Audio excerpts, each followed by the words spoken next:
Hello everyone! Welcome to my first mini vlog for today. So, nandito po tayo ngayon sa Cebu City.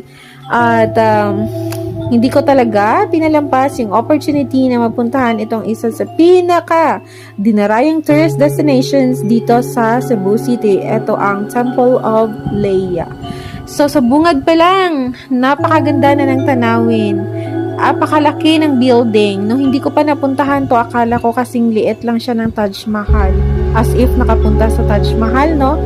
But, actually, etong place na to ay napakalawak. At kung papansin niyo yung architectural design ay talagang masasabi mong ang pinagplanuhan ng maigi. So, actually, based dito pala sa literature na nakita ko dito in front of the Temple of Leia, nakalagay dito na itong templo pala na to ay pinatayo ng 2012 ni Mr. Teodorico Adarna in honor of his late wife, Leia V. Albino Adarna. So, ito pa in memory of his loving wife.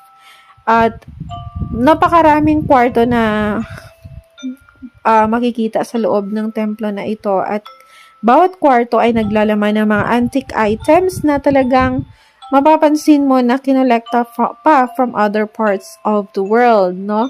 So, while naglilibot ako dito, ay parang napifeel ko na sinasampal talaga ako ng kahirapan, no? So, yung poste pa lang ng building na to, I think pwede na makapagpatayo ng isang mansyon, no?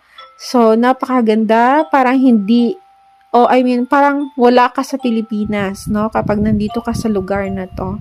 Napakagara ng architectural design, yung mga materials ay talagang matitibay at mapapansin mo talaga, and masasabi mo na it can withstand the test of times, no?